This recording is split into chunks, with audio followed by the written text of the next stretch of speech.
ಕೇವಲ 3 ಸಾಮಗ್ರಿಗಳಿದ್ದರೆ ಸಾಕು. ಬೇಕರಿಗಳಲ್ಲಿ, ಸ್ವೀಟ್ ಶಾಪ್‌ಗಳಲ್ಲಿ ಸಿಗುವಂತಹ ಸಾಫ್ಟ್ ಮೈಸೂರು ಪಾಕನ್ನು ಮನೆಯಲ್ಲೇ ಮಾಡ್ಕೊಳ್ಬೋದು. ಬಾಯಲ್ಲಿಡ್ತಾ ಇದ್ದ ಹಾಗೆ ಕರಗೋಗುತ್ತೆ ಈ ಮೈಸೂರು ಪಾಕ್. ಎಷ್ಟು ಸಲ ಟ್ರೈ ಮಾಡಿದ್ರೂ ಪರ್ಫೆಕ್ಟಾಗಿ, ಸಾಫ್ಟಾಗಿ ಮಾಡೋದಕ್ಕಾಗದಿದ್ದರೆ ಈ ವಿಡಿಯೋವನ್ನು ಕಂಪ್ಲೀಟಾಗಿ ನೋಡಿ. ನೀವು ಫಸ್ಟ್ ಟೈಮ್ ಮಾಡಿದರೂ ಕೂಡ ಪರ್ಫೆಕ್ಟಾಗಿ ಸ್ವಲ್ಪವೂ ಹದಗೆಡದ ಮೈಸೂರು ಪಾಕನ್ನು ಮಾಡ್ಕೊಳ್ಬೋದು. ಬನ್ನಿ ಇದನ್ನು ಹೇಗೆ ಮಾಡೋದಂತ ನೋಡೋಣ. ಹಲೋ ಫ್ರೆಂಡ್ಸ್, ನಮಸ್ತೆ. ಶ್ರೀ ಮ್ಯಾಜಿಕ್ ಕಿಚನ್ಗೆ ಸುಸ್ವಾಗತ. ಈ ಸಾಫ್ಟ್ ಮೈಸೂರು ಪಾಕ್ ಮಾಡ್ಕೊಳ್ಳೋದಕ್ಕೆ ನಾನಿಲ್ಲಿ 1 ಕಪ್ ಆಗೋಷ್ಟು ಕಡಲೆ ಹಿಟ್ಟನ್ನು ಬಳಸ್ಕೊಳ್ತಾ ಇದ್ದೀನಿ. ಆದಷ್ಟು ಒಳ್ಳೆ ಕ್ವಾಲಿಟಿ ನಯವಾಗಿರುವಂತಹ ಕಡಲೆ ಹಿಟ್ಟನ್ನೇ ಉಪಯೋಗಿಸ್ಕೊಳ್ಳಿ. ತುಂಬ ಚೆನ್ನಾಗಿ ಪರ್ಫೆಕ್ಟಾಗಿ ಮೈಸೂರು ಪಾಕನ್ನು ಮಾಡ್ಕೊಳ್ಬೋದು ಒಳ್ಳೆ ಕ್ವಾಲಿಟಿ ಕಡಲೆ ಹಿಟ್ಟನ್ನು ಬಳಸಿದರೆ. ಇದನ್ನೊಂದು ಪ್ಯಾನ್ಗೆ ಹಾಕ್ಕೊಂಡು ಇದನ್ನು ಹುರ್ಕೊಳ್ತಾ ಇದ್ದೀನಿ. ಡ್ರೈ ರೋಸ್ಟ್ ಮಾಡ್ಕೊಳ್ತಾ ಇದ್ದೀನಿ. 1 ನಿಮಿಷದ ತನಕ ಇದನ್ನು ಚೆನ್ನಾಗಿ ಹುರ್ಕೊಳ್ಳಿ. ಕಲರ್ ಚೇಂಜ್ ಆಗಬೇಕಂತೇನಿಲ್ಲ, ಒಳ್ಳೆ ಘಮ ಬರ್ತಾಯಿದ್ರೆ ಸಾಕು. ಕಂಪ್ಲೀಟಾಗಿ ಡಾರ್ಕ್ ಕಲರ್ ಆಗೋ ತನಕ ಎಲ್ಲ ಹುರ್ಕೊಳ್ಳೋದಕ್ಕೆ ಹೋಗಬೇಡಿ, ಚೆನ್ನಾಗಿ ಬರಲ್ಲ. ಮೈಸೂರು ಪಾಕ್ ಕಲರ್ ಕೂಡ ಚೇಂಜ್ ಆಗಿಬಿಡುತ್ತೆ.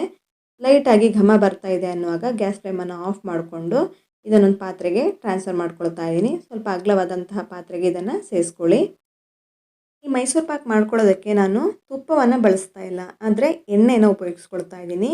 ನಾನಿಲ್ಲಿ ಸನ್ಫ್ಲವರ್ ಆಯಿಲನ್ನು ಬಳಸಿರೋದು. ನೀವು ಬೇಕಾದರೆ ಕಡಲೆಕಾಯಿ ಎಣ್ಣೆನ ಕೂಡ ಉಪಯೋಗಿಸ್ಕೊಳ್ಬೋದು.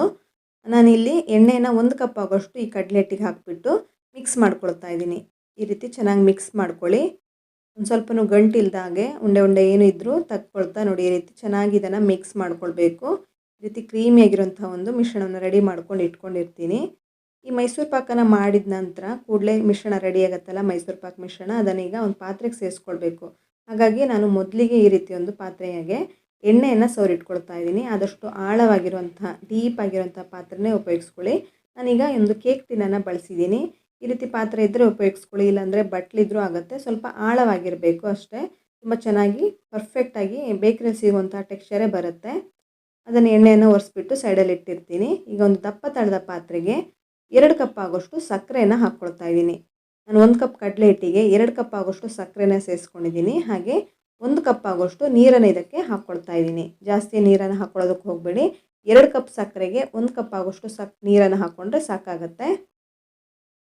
ಈ ಸಕ್ಕರೆನ ಮೊದಲಿಗೆ ಚೆನ್ನಾಗಿ ಕರಗಿಸ್ಕೊಳ್ಬೇಕಾಗತ್ತೆ. ಹಾಗಾಗಿ ನಾನು ಗ್ಯಾಸ್ ಫ್ಲೇಮನ್ನು ಹೈ ಫ್ಲೇಮಲ್ಲಿ ಇಟ್ಕೊಂಡು ಸಕ್ಕರೆಯನ್ನು ಕರಗಿಸ್ಕೊಳ್ತಾ ಇದ್ದೀನಿ. ಈ ಮೈಸೂರು ಪಾಕನ್ನು ಮಾಡ್ಕೊಳ್ಳುವಾಗ ನೋಡಿ, ಈ ರೀತಿ ದಪ್ಪ ತಳದ ಪಾತ್ರೆನೇ ಉಪಯೋಗಿಸ್ಕೊಳ್ಳಿ. ತಳ ಹಿಡ್ಕೊಳ್ಳಲ್ಲ, ಇಲ್ಲಾಂದರೆ ತಿಳುವಂಥ ಪಾತ್ರೆ ತೊಗೊಂಡ್ಬಿಟ್ರೆ ಬೇಗ ತಳ ಹಿಡ್ಕೊಂಡು ಬಿಡುತ್ತೆ. ಹಾಗಾಗಿ ದಪ್ಪ ತಳದ ಪಾತ್ರೆನೇ ಉಪಯೋಗಿಸ್ಕೊಂಡು ಮೈಸೂರು ಪಾಕನ ಮಾಡ್ಕೊಳ್ಬೇಕಾಗತ್ತೆ. ನೋಡಿದೀಗ ಸಕ್ಕರೆನೂ ಚೆನ್ನಾಗಿ ಕರಗಿದೆ.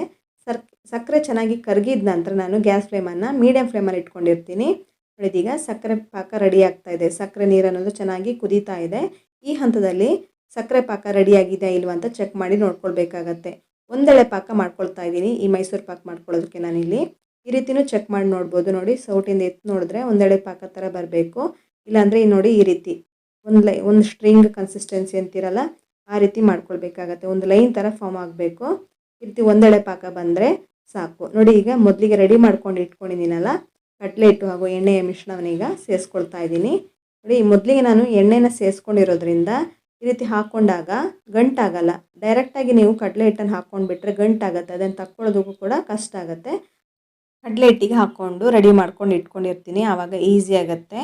ನೋಡಿದೀಗ ಎಣ್ಣೆ ಹಾಗೂ ಕಡಲೆ ಹಿಟ್ಟಿನ ಈ ಮಿಶ್ರಣವನ್ನು ಸಕ್ಕರೆ ಪಾಕಕ್ಕೆ ಹಾಕಿಬಿಟ್ಟು ಚೆನ್ನಾಗಿ ಒಂದು ಸಲ ಮಿಕ್ಸ್ ಮಾಡಿಕೊಂಡು ಇದೇ ರೀತಿ ಮಿಕ್ಸ್ ಮಾಡ್ತಾ ಇರಬೇಕು. ನೋಡಿ, ಸೌಟನ್ನು ಬಿಡದೆ ಇದೇ ರೀತಿ ಮಿಕ್ಸ್ ಮಾಡ್ತಾ ಇರಬೇಕು. ಇದೇ ರೀತಿ ತಿರುಗಿಸ್ತಾ ಇರಬೇಕು. ಆವಾಗ ಕಡಲೆ ಹಿಟ್ಟು ಅನ್ನೋದು ಕೆಳಗಡೆ ಹೋಗಿ ನಿಂತು ಗಂಟಾಗಲ್ಲ. ಇಲ್ಲಾಂದರೆ ಪಾತ್ರದ ತಳಕ್ಕೆ ಹೋಗ್ಬಿಟ್ಟು ನಿಲ್ಲುತ್ತೆ, ಉಂಡೆ ಉಂಡೆ ರೀತಿ ಆಗಿಬಿಡುತ್ತೆ. ಇದೇ ರೀತಿ ಮಿಕ್ಸ್ ಮಾಡ್ತಾ ಇರಬೇಕು.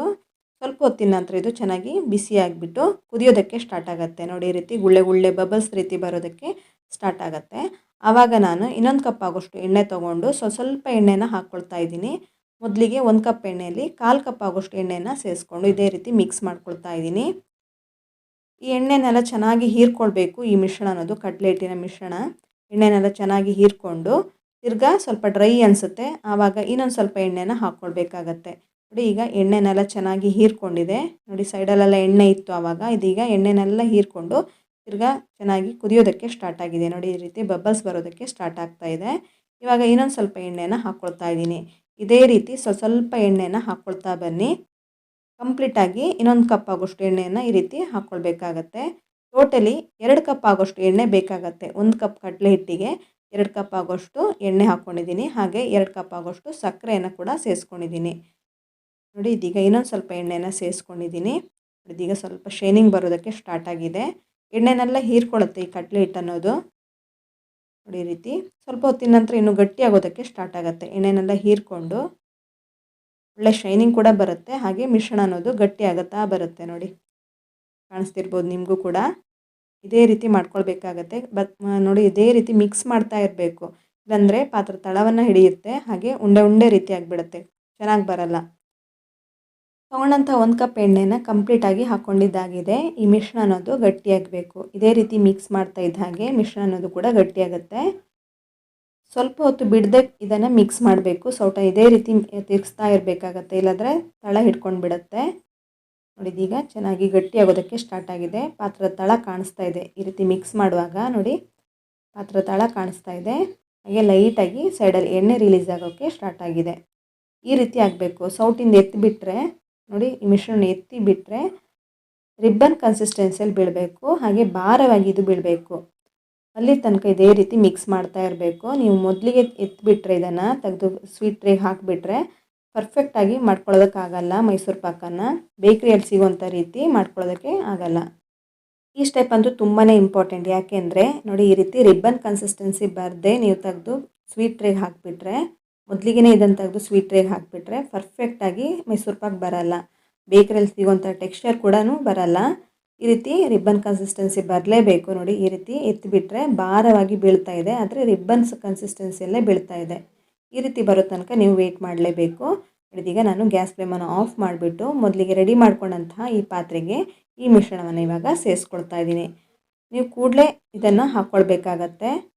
ಗ್ಯಾಸಿಂದ ಇಳಿಸ್ಬಿಟ್ಟು ಕೂಡಲೇ ಬಿಸಿ ಬಿಸಿ ಇರುವಾಗಲೇ ಈ ಮಿಶ್ರಣವನ್ನು ಸ್ವೀಟ್ ಟ್ರೇಗೆ ಹಾಕ್ಕೊಂಡು ಇದನ್ನು ಸೆಟ್ ಆಗೋದಕ್ಕೆ ಇಡಬೇಕಾಗತ್ತೆ. ಇದು ಕಂಪ್ಲೀಟಾಗಿ ತಣ್ಣಗಾಗೋ ತನಕ ಹಾಗೆ ಇಡಬೇಕಾಗತ್ತೆ. 3-4 ಗಂಟೆ ಹೊತ್ತಾದರೂ ಬೇಕು ಇದು ಕಂಪ್ಲೀಟಾಗಿ ತಣ್ಣಗಾಗೋದಕ್ಕೆ. ಮೇಲ್ಗಡೆ ಈ ರೀತಿ ಲೆವೆಲ್ ಮಾಡ್ಕೊಳ್ಳಿ, ಜಾಸ್ತಿ ಪ್ರೆಸ್ ಮಾಡೋದಕ್ಕೂ ಹೋಗಬೇಡಿ, ಲೈಟಾಗಿ ಲೆವೆಲ್ ಮಾಡಿಕೊಂಡ್ರೆ ಆಯಿತು. ನೋಡಿದೀಗ ಒಂದು 5-6 ಗಂಟೆ ಹೊತ್ತಾಗಿದೆ. ನಾನು ಒಂದು 5-6 ಗಂಟೆ ಹೊತ್ತು ಹಾಗೆ ತಣ್ಣಗಾಗೋದಕ್ಕೆ ಇಟ್ಟಿದ್ದೆ. ಅಟ್ಲೀಸ್ಟ್ 3-4 ಅವರ್ಸ್ ಆದರೂ ಬೇಕು ತಣ್ಣಗಾಗೋದಕ್ಕೆ. ಕಂಪ್ಲೀಟಾಗಿ ತಣ್ಣಗಾಗಬೇಕು. ನಂತರ ಇದನ್ನು ನೋಡಿ ಈಗ ಸ್ವೀಟ್ ಟ್ರೇಯಿಂದ ತೆಗಿತಾ ಇದ್ದೀನಿ. ಈ ರೀತಿ ತಟ್ಟಿದರೆ ಈಸಿಯಾಗಿ ಬರುತ್ತೆ. ಇನ್ ಕೇಸ್ ಬಂದಿಲ್ಲ ಅಂದರೆ ಸ್ವಲ್ಪ ಬಿಸಿ ಮಾಡ್ಕೊಳ್ಳಿ. ಜಾಸ್ತಿನೂ ಬಿಸಿ ಮಾಡ್ಕೊಳ್ಬೇಕಂತೇನಿಲ್ಲ, ಲೈಟ್ ಬಿಸಿ ಮಾಡಿಕೊಂಡ್ರೆ ಸಾಕು ಪಾತ್ರವನ್ನು. ಆವಾಗ ಈಸಿಲಿ ಇದು ಇಳ್ಕೊಂಡು ಬರುತ್ತೆ. ನೋಡಿದೀಗ ಕಂಪ್ಲೀಟಾಗಿ ತಣ್ಣಗಾಗಿದೆ. ಒಂದು 6 ಅವರ್ಸ್ ಆಗಿದೆ. ಇದನ್ನು ನಾನು ಇವಾಗ ಕಟ್ ಮಾಡಿ ತೋರಿಸ್ತಾ ಇದ್ದೀನಿ. ನೋಡಿ ಟೆಕ್ಸ್ಚರ್ ಕಾಣಿಸ್ತಿರ್ಬೋದು ನೀವು. ಹೊರಗಡೆಯಿಂದ ಲೈಟ್ ಟೆಕ್ಸ್ಚರ್ ಇದೆ, ಲೈಟ್ ಕಲರ್ ಇದೆ, ಹಾಗೆ ಒಳಗಡೆ ಡಾರ್ಕ್ ಕಲರ್ ಬಂದಿದೆ. ನೀವು ಯಾವ ರೀತಿ ಬೇಕ್ರಿಯಲ್ಲೆಲ್ಲ ಯಾವ ರೀತಿ ಸ್ವೀಟ್ ತರ್ತೀರಾ ಅದೇ ರೀತಿ ಮನೆಯಲ್ಲೇ ಮಾಡ್ಕೊಳ್ಬೋದು. ಸ್ವೀಟ್ ಟ್ರೇಗೆ ಹಾಕುವಾಗ ಸ್ವೀಟ್ ಟ್ರೇ ಸ್ವಲ್ಪ ಡೀಪ್ ಆಗಿದ್ದರೆ ಈ ರೀತಿ ಟೆಕ್ಸ್ಚರ್ ಬರುತ್ತೆ. ಒಳಗಡೆಯಿಂದ ಡಾರ್ಕ್ ಕಲರ್, ಹೊರಗಡೆಯಿಂದ ಲೈಟ್ ಕಲರ್. ಯಾಕೆಂದರೆ ಸ್ವಲ್ಪ ಬಿಸಿ ಇರುತ್ತಲ್ಲ, ಆವಾಗ ಅದು ಅದೇ ಕಲರಲ್ಲೇ ಇರುತ್ತೆ. ನೋಡಿದೀಗ ಹೊರಗಡೆಯಿಂದ ಲೈಟ್ ಕಲರ್ ಇದೆ, ಒಳಗಡೆ ಡಾರ್ಕ್ ಕಲರ್ ಇದೆ. ಇದನ್ನು ಕಟ್ ಮಾಡ್ತಾ ಇದ್ದೀನಿ. ನಿಮ್ಗೆ ಯಾವ ಶೇಪಲ್ಲಿ ಬೇಕಾದರೂ ಕಟ್ ಮಾಡ್ಕೊಳ್ಳಿ. ನೋಡಿ ಕಾಣಿಸ್ತಿರ್ಬೋದು ಯಾವ ರೀತಿ ಟೆಕ್ಸ್ಚರ್ ಇದೆ ಅಂತ. ಕೇವಲ 3 ಸಾಮಗ್ರಿ ಇದ್ದರೆ ಸಾಕು, ಒಂದು 20-25 ನಿಮಿಷದಲ್ಲೆಲ್ಲ ಈ ಮೈಸೂರು ಪಾಕನ್ನು ಮನೆಯಲ್ಲೇ ಮಾಡ್ಕೊಳ್ಬೋದು. ತುಂಬಾ ಚೆನ್ನಾಗಿರುತ್ತೆ ಈ ರೀತಿ ಮಾಡಿದರೆ. ನಾನಿಲ್ಲಿ ತುಪ್ಪವನ್ನು ಬಳಸಿಲ್ಲ. ನಿಮಗೆ ತುಪ್ಪ ಇಷ್ಟ ಇದ್ದರೆ ತುಪ್ಪದಲ್ಲೇ ಮಾಡ್ಕೊಳ್ಬೋದು, ಅಥವಾ ಸ್ವಲ್ಪ ತುಪ್ಪ ಸ್ವಲ್ಪ ಎಣ್ಣೆ ಎರಡನ್ನು ಮಿಕ್ಸ್ ಮಾಡ್ಕೊಂಡು ಕೂಡ ಮಾಡ್ಕೊಳ್ಬೋದು. ಕಂಪ್ಲೀಟಾಗಿ ತುಪ್ಪದಲ್ಲೂ ಕೂಡ ಮಾಡಿಕೊಂಡ್ರು ತುಂಬ ಚೆನ್ನಾಗಿರುತ್ತೆ. ನೋಡಿ ಯಾವ ರೀತಿ ಬಂದಿದೆ ಅಂತ ಕಾಣಿಸಿರ್ಬೋದು. ಎಣ್ಣೆಯಲ್ಲಿ ಮಾಡಿದರೂ ಕೂಡ ಸಾಫ್ಟಾಗಿ ರುಚಿಯಾಗಿ ಮನೆಯಲ್ಲೇ ಸಿಂಪಲ್ ಆಗಿರೋಂಥ ಮೈಸೂರು ಪಾಕನ ಮಾಡ್ಕೊಳ್ಬೋದು. ಸುಮಾರು 1 ಕಪ್ ಕಡಲೆ ಹಿಟ್ಟಲ್ಲಿ ನಾನು 1 kg ಆಗೋಷ್ಟು ಮೈಸೂರು ಪಾಕನ ಮಾಡ್ಕೊಂಡಿದ್ದೀನಿ. ನೋಡಿ ಇಷ್ಟೊಂದು ಸಾಫ್ಟ್ ಆಗಿದೆ ಅಂತ ನೋಡ್ತಾ ಇದ್ದರೆ ಕಾಣಿಸ್ತಿರ್ಬೋದು ನಿಮಗೆ ಯಾವ ರೀತಿ ಬಂದಿದೆ ಅಂತ. ಬಾಯಲ್ಲಿ ಇಡ್ತಾ ಇದ್ದ ಹಾಗೆ ಕರ್ಗ್ಬಿಡುತ್ತೆ, ಇದು ಅಷ್ಟು ರುಚಿಯಾಗಿರುತ್ತೆ. ಫ್ರೆಂಡ್ಸ್, ಈ ಮೈಸೂರು ಪಾಕನ ಒಂದ್ಸಲ ಟ್ರೈ ಮಾಡಿ ಹೇಗೆ ಬಂತು ಅಂತ ನನಗೆ ಕಮೆಂಟ್ ಸೆಕ್ಷನಲ್ಲಿ ಕಮೆಂಟ್ ಮಾಡೋದಕ್ಕಂತೂ ಮರಿಲೇಬೇಡಿ. ಹಾಗೆ ನೀವು ಎಲ್ಲಿಂದ ಈ ಮೈಸೂರು ಪಾಕನ ನೋಡ್ತಾ ಇದ್ದೀರಾ ಅಂತಲೂ ಮೆನ್ಷನ್ ಮಾಡಿ. ಫ್ರೆಂಡ್ಸ್, ನಾನು ಮಾಡುವಂಥ ರೆಸಿಪಿಗಳು ನಿಮಗೆ ಇಷ್ಟವಾಗ್ತಾ ಇದ್ದರೆ ನಿಮ್ಮ ಫ್ರೆಂಡ್ಸ್ ಹಾಗೂ ಫ್ಯಾಮಿಲಿ ಮೆಂಬರ್ಸೊಂದಿಗೆ ಶೇರ್ ಮಾಡಿ, ಲೈಕ್ ಮಾಡಿ, ಹಾಗೆ ತಪ್ಪದೆ ಕಮೆಂಟ್ ಮಾಡೋದಕ್ಕಂತೂ ಮರಿಲೇಬೇಡಿ. ಧನ್ಯವಾದಗಳು.